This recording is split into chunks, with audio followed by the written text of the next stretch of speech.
Hey, so here's the quickest way how you can fix the problem creator account can be private on your Instagram. So first you have to open up your Instagram and go to your profile, then tap the hamburger menu and go to account privacy.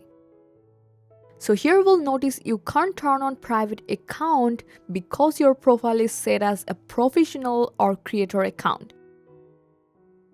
So here's what to do. You have to go back to the hamburger menu, then creator tools and controls. Then here you have to find the option switch account type.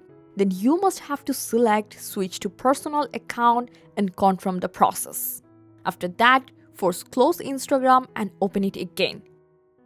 Then go to your profile and hamburger menu, and now from account privacy section, now turn on private account and see it works instantly.